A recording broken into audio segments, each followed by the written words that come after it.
할렐루야. 옆 사람과 우리 반갑게 인사 나누겠습니다. 검은 머리 팥불이 되도록 삽시다. 인사하겠습니다.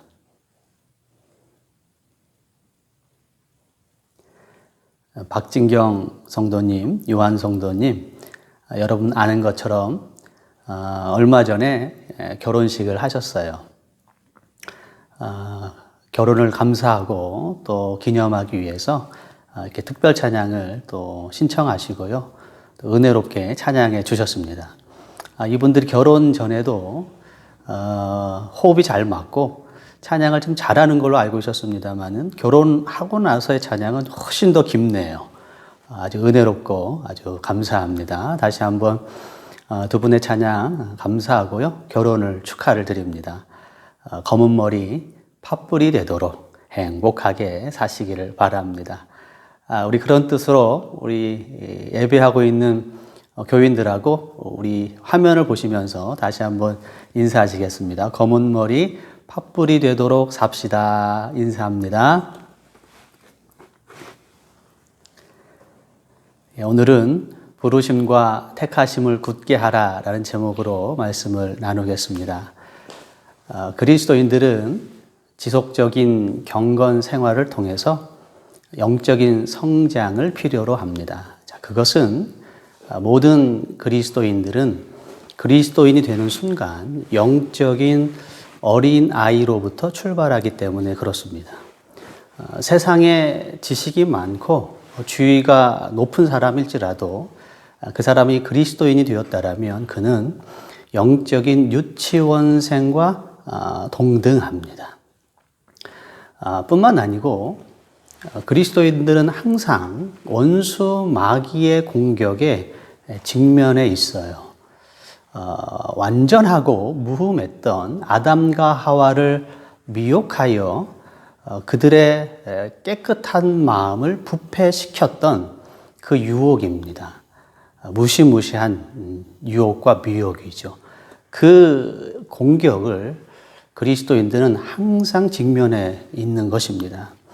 그래서 우리가 이러한 사실을 망각하거나 소홀히 여기게 될 때에 우리는 시험에 들게 되고요. 또는 어려움에 빠집니다. 그런 경우들을 우리 주변에서 심심찮게 우리가 발견하곤 합니다. 아이들이 사춘기가 되면 사춘기의 특징 중에 하나는 부모들의 말을 귓등으로 흘려 듣는 것입니다. 나도 다 알아, 이 자세입니다. 난 다 컸고 세상을 이제 다 알아 라는 자세를 보입니다. 세상이 그렇게 호락호락하지는 않죠. 신앙생활도 마찬가지입니다. 선줄로 생각하거든 넘어질까 조심하라, 딱 그 말씀이죠. 이만하면 됐다. 내가 신앙생활 한지 벌써 20년인데 내가 권사고 집사고 또 교회에 이러이러한 직분이 있는데 이만하면 됐다라는 순간 넘어질 수 있습니다. 할 만큼 했다. 알아주지도 않았는데 다른 사람은 하지 않았는데 내가 이 정도 봉사하고 이 정도 헌신했으면 할 만큼 한 것 같다라고 생각하는 순간도 위험한 순간입니다. 넘어질 수 있습니다. 그래서 우리는 날마다 이 겸손하고 또 낮아진 마음으로 지속적인 경건의 훈련을 통해서 영적인 성장을 필요로 하고 있는 것입니다. 이런 이유로 사도 베드로는 오늘 본문 속에서 너희 택하심과 부르심과 택하심을 굳게 하라라는 권면을 주고 있어요. 그렇게 한다라면 너희는 실족하지 않을 것이고 하나님의 나라에 넉넉히 들어갈 것이다 라는 말씀도 같이 덧붙여 주고 있습니다. 그래서 오늘은 이 부르심과 택하심을 굳게 하라 라는 이 말씀이 무슨 의미가 있는지 오늘 생각해 보도록 하겠습니다. 그리스도인들은 하나님의 부르심을 받은 사람들입니다. 이렇게 정의할 수가 있어요. 하나님의 부르심을 받지 않았다라면 그리스도인이 될 수 없습니다. 반대로 얘기하면 그리스도인이 되었다라면 그 사람은 반드시 하나님의 부르심을 받은 사람입니다. 이것은 굉장히 놀랍고 위대한 사실입니다. 창조주께서, 만왕의 왕께서 우리의 이름, 우리 각자의 이름을 아시고 지목하여 불러내셨다라는 것이거든요. 그 결과 그리스도인이 된 겁니다. 이건 놀라운 사실이죠. 굳이 비교하자면 굴지의 대기업 회장님이 출근하는 길에 중역들이 호위하고 또 대단한 임원들이 동행하고 있지 않겠습니까? 위세등등하겠죠. 회장님이 출근하는데 이 회장님이 출근길에 건물의 현관을 들어가고 나서 경비원 아저씨한테 다가가서 아무개 씨, 잘 지내시죠? 개똥이는 잘 크고 있죠? 라고 인사했다라고 한다라면 정말 놀라운 일이죠. 회장님이 경비원 아저씨의 이름을 알고 있는 겁니다. 그리고 그걸 불러준 겁니다. 그리고 더 나아가 그의 아이들의 이름도 기억하고 근황을 물어준다라는 것은 정말 대단한 겁니다. 주변 사람들이 놀래겠죠. 이 경비원 아저씨는 아마 감격할 겁니다. 하물며 생각해 보시기 바랍니다. 만왕의 왕입니다. 창조주십니다. 생명을 부여하신 생명의 수여자입니다. 이 생명의 주인이 우리 각자의 이름을 아신단 말이죠. 그리고 이거를 부르시고 지목하여서 끄집어내서 불러내서 하나님의 자녀인 그리스도인으로 삼았다는 사실은 정말 놀라운 사실입니다. 대단한 겁니다. 아모스 3장 3절에 내가 땅의 모든 족속 가운데 너희만 알았나니 라는 말씀이 있어요. 땅의 모든 족속 가운데 너희만 알았다. 다른 민족은 모른다 라는 게 아닙니다. 내가 모르는, 하나님이 모르는 다른 민족이 있었나? 하나님이 모르는 민족이 있었다는 뜻이 아니고요. 오직 너희만이 나의 관심의 대상이다. 나의 유일한 사랑의 대상은 너희다. 이런 뜻입니다. 우리의 자녀들이 학예회를 하게 되면 유치원이나 학교에서 발표회를 간혹 하지 않습니까? 많은 아이들이 준비한 솜씨를 뽐내면 다 예쁘죠. 그러나 부모는 자기 자녀만 보이는 겁니다. 아무리 잘하는 자기 자녀보다 더 폼나게 구성지게 춤을 추고 노래하는 아이가 있어도 부모의 눈에는 그 자녀만 보이는 겁니다. 신기한 겁니다. 그 자녀만 보고 자녀의 눈짓과 입모양과 몸짓과 모든 것만 주목하고 자녀만 사진을 찍죠. 모든 민족 중에 너희만 알았나니 바로 그것입니다. 수많은 아이가 있지만 우리 자녀만 관심을 갖는다 이런 뜻입니다. 너희 부르심과 택하심을 굳게 하라 라는 이 말씀은 하나님께서 너희를 사랑하시고 너희와 함께 하시고 너희를 보호하시고 너희를 기뻐하신다라는 이 사실을 확신해라 이겁니다. 확실하게 믿고 굳게 붙잡아라 이런 뜻입니다. 우리가 이러한 하나님의 사랑을 확신하고 이거를 흔들리지 않게 굳게 붙잡을 수 있다라면 사도 베드로처럼 실족하지 않을 것이고 하나님의 영원하신 나라에 들어가는데 넉넉할 것이다 이런 말씀입니다. 에베소서 6장 16절에 보면 마귀는 화전, 불화살이죠. 불화살로 우리를 공격한다고 되어져 있어요. 화전은 의심과 불확실성을 의미합니다. 마귀의 이 화전을 맞으면 우리는 머뭇거리게 되어 있어요. 주춤거리게 되어져 있고요. 우울한 기분이 듭니다. 무기력하고 의기소침한 의심과 불확실의 화살을 맞았거든요. 이게 마귀의 화전 공격입니다. 자, 반면에 종교개혁의 핵심은 확신에 있습니다. 구원의 확신입니다. 자, 그러니까 마귀의 공격의 요체는 의심과 불확실성에 있는 거죠. 반면에 진리의 요체는 확신에 있는 겁니다. 구원의 확신. 마틴 루터가 깨달았던, 비텐베르그의 그 작은 탑 속에서 깨달았던 진리가 바로 이 진리입니다. 구원의 확신. 로마 카톨릭은 개인적으로 구원의 확신을 말하는 것을 그렇게 좋아하지 않습니다. 확신은 다 교회에 있어요. 교회가 교인들을 향하여 기도하는 것에 각 교인들의 구원의 확신의 여부가 거기 달려져 있는 겁니다. 사제들이 교인들을 향하여 집례하고 그들을 위하여 초에 불을 켜고 기도하는 것에 거기에 교인들 각자의 구원의 조건이, 여부가 거기 걸려 있는 거예요. 성자들의 공덕에 구원이 달려져 있습니다. 성자라는 것은 자기를 구원하고도 남을 만한 공적을 남긴, 잉여 공적이죠. 자기가 구원할 만한 공로 이상의 공로를 남긴 사람, 이게 성자인데 그 잉여 공로를 의지하여 구원해 나가는 겁니다. 그러니까 로마 카톨릭에 있어서는 개인의 이 교인들은 지켜보는 겁니다. 교회와 사제들의 기도와 집례를 지켜보며 그것에 대해 수동적으로 받을 뿐입니다. 개인적으로 구원의 확신이 없어요. 마틴 루터가 발견했던 것이 바로 이겁니다. 개인이 구원의 확신을 가질 수 있구나. 아니, 내가 하나님의 구원받은 자녀일 뿐만 아니고 더 나아가 개인 그리스도인들이 사단과 지옥 자체를 대적하여 물리칠 수 있는 강력한 권세를 개인이 가질 수 있구나라는 사실을 발견한 것이죠. 그 진리가 마틴 루터의 심령이 가득 채워졌을 때에 그는 기쁨과 확신과 능력으로 충만했습니다.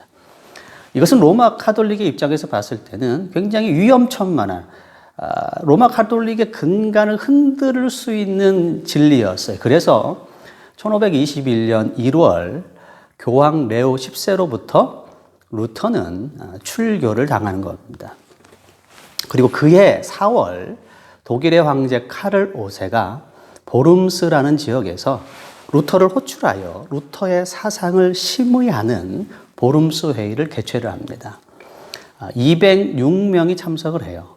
독일의 황제 카를 5세와 독일의 6명의 선제후, 황제를 선출할 수 있는 권한을 가진 제후들이죠. 로마 교황의 사제들, 대사들, 그리고 주교들과 수도원장들, 공작과 후작들, 206명. 얼마나 그 유세등등하고 정말 오금을 저리게 할 만한 분위기 아니겠습니까? 그 중에 루터 편은 거의 없어요. 어떻게 하든지 루터를 파문시키고 루터의 생명을 앗아가려고 했던, 루터의 그 사상을 루터가 철회하지 않으면 그를 박탈하여 그의 생명을 취하려는 자들의 모임입니다. 자, 이 모임에 루터는 아무것도 없는 겁니다. 혈혈 단신, 수도사에 불과한 겁니다. 그러나 루터는 그 유명한 고백을 하게 되죠. 보름스의 모든 기와장들이 다 마귀가 되어 나를 공격할지라도 나는 가겠노라. 나의 양심은 하나님의 말씀에 붙잡혀 있고 생명의 말씀에 순종하고 있다. 하나님, 제가 여기 있나이다. 저를 도와주소서. 이 유명한 말을 남깁니다. 지금 루터는 확신 속에 있는 거예요. 누구도 그를 흔들 수 없는 진리의 굳건함 속에 있는 겁니다. 그 확신이 1500년이라는 교회 전통을 대적할 수 있는 힘을 공급해 주는 겁니다. 여러분 생각해 보시기 바랍니다. 무려 1500년입니다.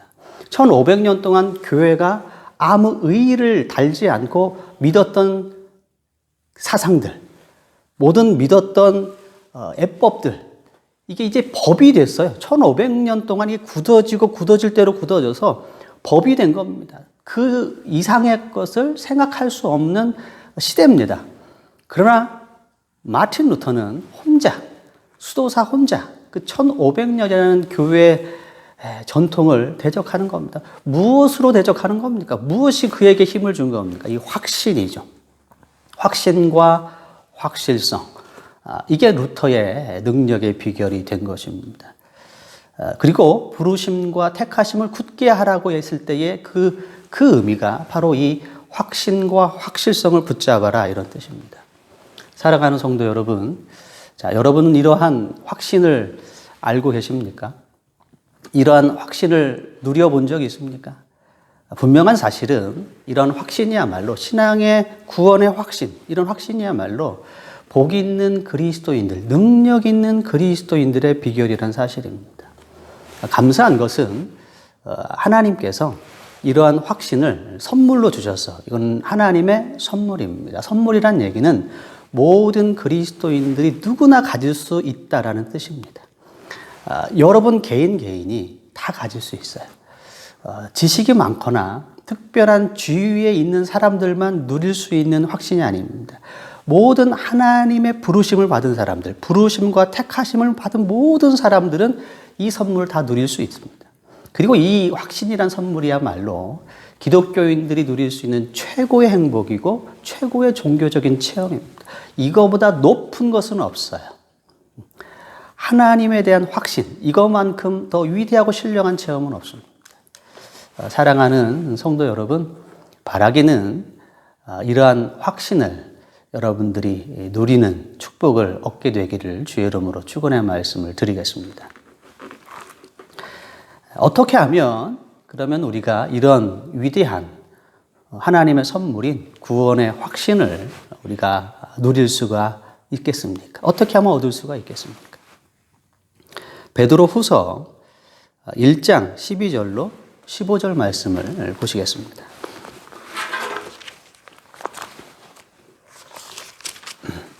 베드로 후서 1장 12절로 15절입니다.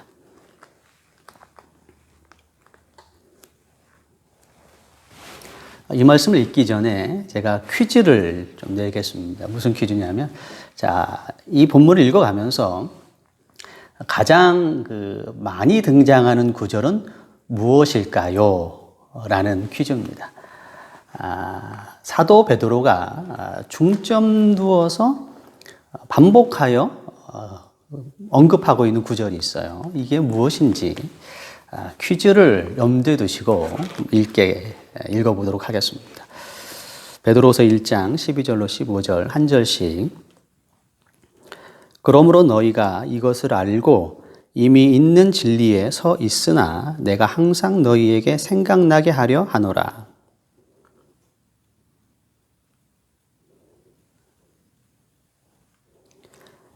이는 우리 주 예수 그리스도께서 내게 지시하신 것 같이 나도 나의 장막을 벗어날 것이 임박한 줄을 알미라.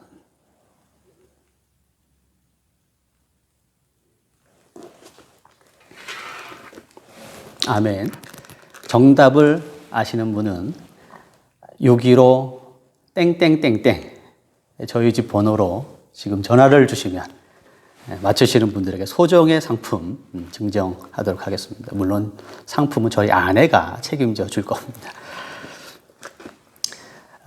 반복적으로 등장하는 구절이 뭐죠?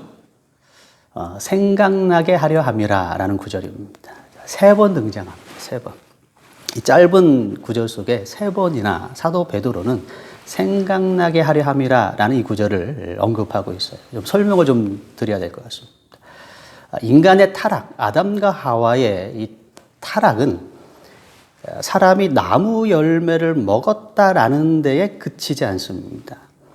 인간의 타락이 가져온 가장 심각한 이 비극의 결과는 인간의 이해력에 어두움이 찾아왔다 이겁니다. 인간의 이성과 지성에 어두움이 찾아오고 멀어진 겁니다. 이사야 60장 2절에 보라 어둠이 땅을 덮을 것이고 깜깜함이 만민을 가리우려니와 라고 말하고 있어요. 어두움과 캄캄함이 만민과 온 세상 사람들에게 내려온다 이겁니다. 자, 이것이 타락의 결과입니다. 어두움과 캄캄함, 미련함과 어두움과 무지, 영적인 무지, 이게 바로 타락의 결과죠. 자, 이 어두움과 캄캄함은 크게 한 세 가지 형태로 우리의 삶의 모습을 드러냅니다. 첫째는 공평하게 생각하지 못하는 모습입니다. 저는 목회를 하면서 똑똑하고 명석한 많은 분들을 제가 만나봤습니다. 사리 분별을 잘합니다. 어떠한 단점, 어떠한 문제점, 여기에 대한 그 장단점을 금방 파악해내시는 분입니다.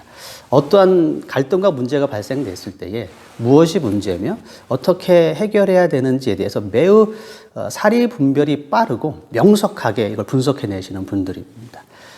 그러나 신기한 것은 그런 분들 가운데 그러한 명석함을 자기 자신에게 적용하는 사람은 제가 많이 보지 못했습니다. 드물어요.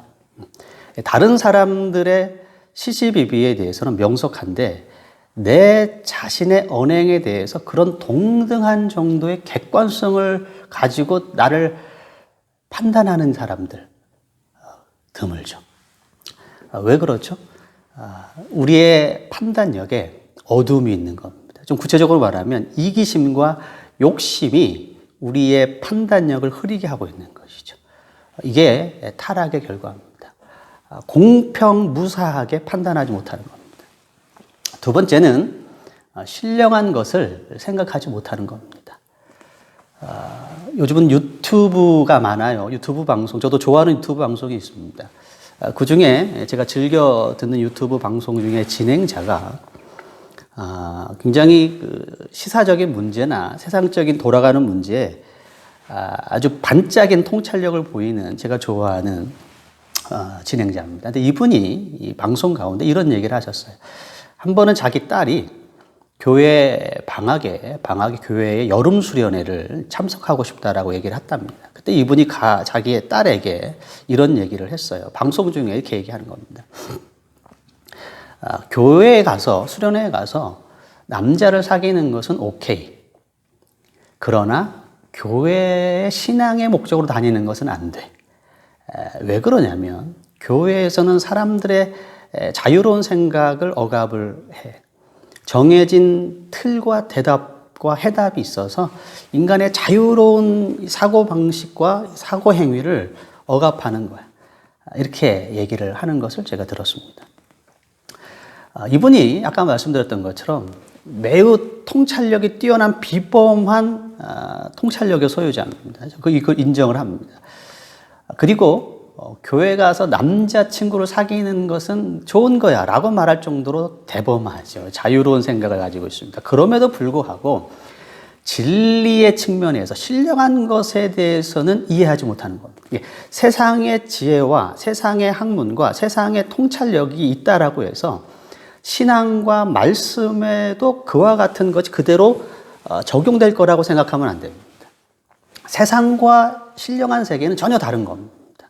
세상에서는 위대한 사람이고 위대한 지성이어도 신령한 것을 어린아이보다 이해하지 못할 수가 있는 것이거든요. 자, 세 번째는 망각입니다. 쉽게 잊는 거죠. 잊어버리는 겁니다. 얼마나 우리 삶 가운데 이게 어려움을 갖다 주는 겁니까? 하나님의 은혜를 쉽게 잊어버려요.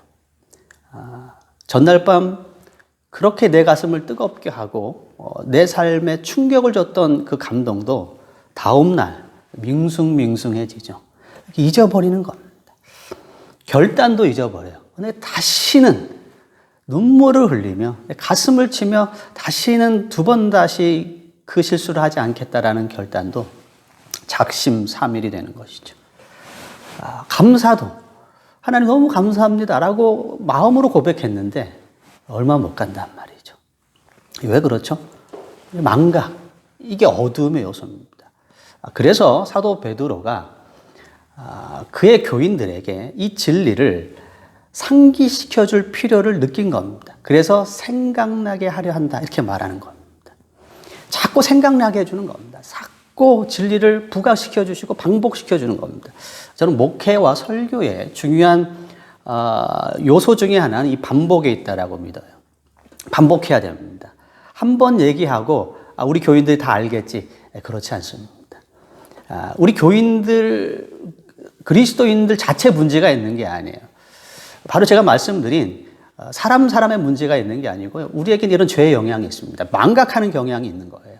반복해야 됩니다. 제가 혹시 반복하더라도, 설교를 좀 반복하더라도, 우리 목사님 피곤하셨나 보다. 설교 준비를 미처 못하셔서 반복하시는구나. 괜찮아. 이렇게 받아들이시면 50점. 그러나 우리 목사님 사도 베드로의 교훈을 적용하셔서 다시 생각나게 하시려고 다시 말씀해 주시는구나. 이렇게 생각하시면 100점입니다. 인간의 이성은 위대합니다. 그러나 보호가 필요하고요. 인도가 필요합니다. 인간에게 필요한 것은 바로 이 어두움과 캄캄함이 걷어지는 겁니다.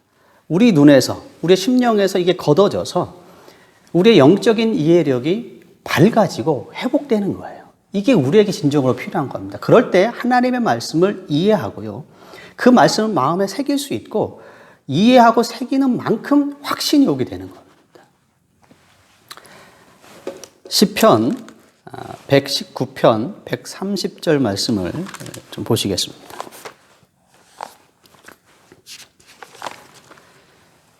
시편 119편 130절 말씀.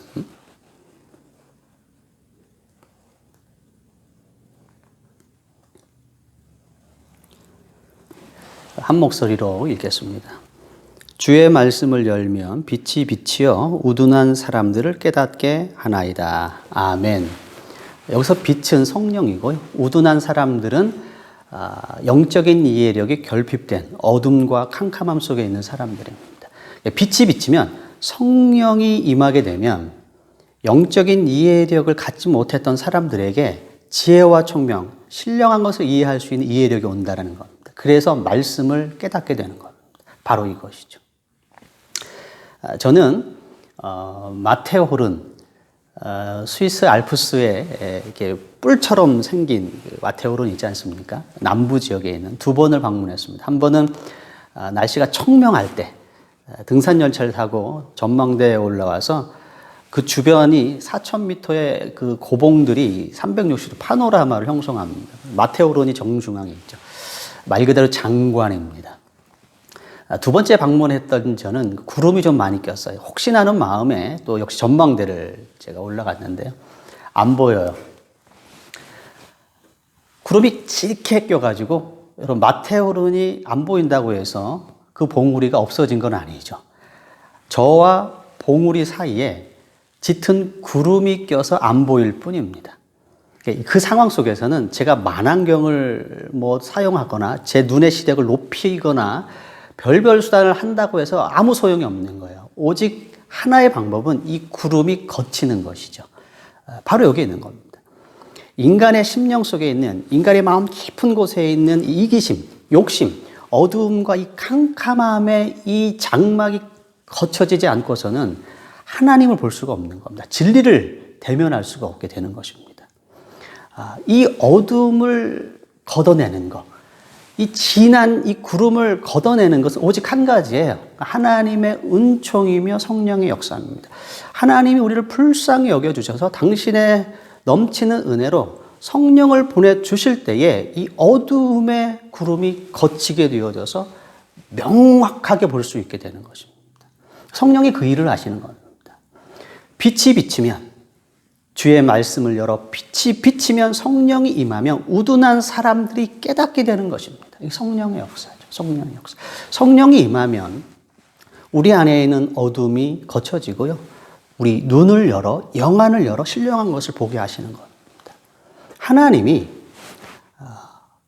창조주요 왕의 의미를 넘어 창조주며 만왕의 왕이라고 고백하는 것도 정말 놀라운 믿음이에요. 그러나 성령이 더욱더 우리에게 빛을 주시고 영적인 이해력을 더 북돋아 주시고 총명을 주시면 하나님이 창조주라는 고백에 뛰어넘어 이제 하나님이 아버지가 되는 겁니다. 아빠가 되는 겁니다. 아빠. 어린 아이들이 그 어떤 의심이나 불확실성을 갖지 않고 아버지에게 달려들어 안기는 것처럼 그 아이의 그 행동에는 그 어떤 주저함과 머뭇거림과 의심이 없죠. 완벽한 사랑과 신뢰가 있는 겁니다. 그 확신을 가지고 아버지를 바라보게 되는 겁니다. 제가 신방 가운데 어느 집을 방문했더니 그 집 아이가 이렇게 놀더라고요.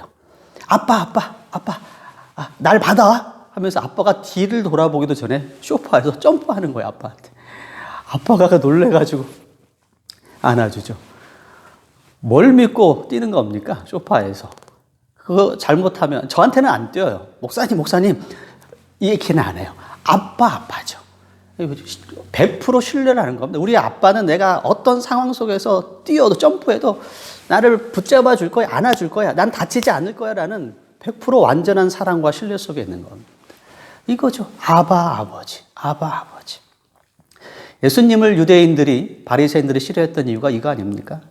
유대인들, 바리새인들 율법에 얽매여 있어서 하나님을, 그 이름을 부르는 것도 너무 거룩한 하나님의 이름을 부르는 것도 힘들었어요. 예수님은 아버지라고 불렀거든요. 그게 너무 싫은 겁니다. 예수님에게는 이와 같은 친밀한 확신이 날마다 성령의 능력으로 가득했던 겁니다. 여러분들에게 성령이 임하면 여러분들의 영안 열리게 될 겁니다. 신령한 것을 명확하게 보게 될 것입니다. 하나님이 여러분의 아빠가 되는 거예요. 여러분은 한 어린아이가 되어 그분의 넓은 바다처럼 넓은 사랑 속에 우리는 마음껏 그곳에서 점프하고 그곳에서 수영하고 그 사랑과 하나님의 진리와 지혜와 성실함 속에서 우리는 즐기게 되는 겁니다. 이게 기독교죠. 기독교의 본질이 여기에 있는 겁니다. 다른 데 있는 게 아니에요. 하나님의 사랑과 그 지혜와 진실 속에서 우리의 모든 것을 거기에 다 던져넣어. 거기에서 기쁨과 즐거움과 평안을 누리는 것. 이 기독교의 본질이고 아까 말씀드린 것처럼 우리가 누릴 수 있는 최고의 행복이며 최고의 종교적인 체험입니다. 성령이 역사할 때 이 확신을 얻게 되는 겁니다. 부르심과 택하심을 굳게 하라. 이 의미죠. 사랑하는 성도 여러분, 하나님께 기도하시게 되길 바랍니다. 성령을 보내주셔서 우리의 연약함을 불쌍히 보셔서 하늘의 거룩한 영을 보내주셔서 우리의 어두움을 제거해 주시고 눈을 열어주셔서 신령한 세계, 하나님의 생명의 말씀을 바로 보고 그 말씀의 능력을 느끼며 살아가는 우리가 되도록 도와주옵소서. 기도하시는, 그리고 그런 축복을 누리시는 저와 여러분 되도록 주의 이름으로 축원의 말씀을 드리겠습니다.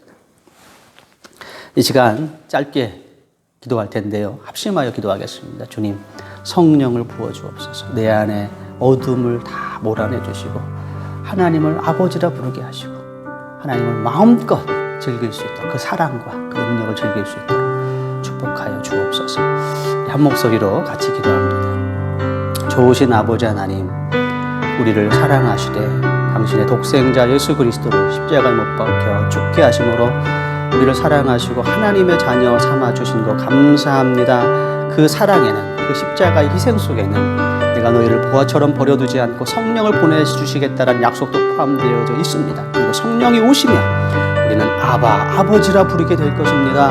하나님, 그 어떤 의심과 그 어떤 머뭇거림 없이, 불확실 없이 우리 하나님을 붙잡게 될 줄로 믿습니다. 주님, 이 신령한 복, 이 위대한 복을 우리에게 허락하여 주옵소서. 우리 안에 있는 이 이기심, 욕심, 하나님이 모든 것들을 다 성령의 불로 다 태워주시고 죄가 되게 해주시고 우리 하나님을 새롭게 만나고 우리 하나님을 새롭게 경험할 수 있는 열방교회 성도들 될 수 있도록 축복하여 주옵소서. 예수님의 이름으로 감사하며 기도합니다.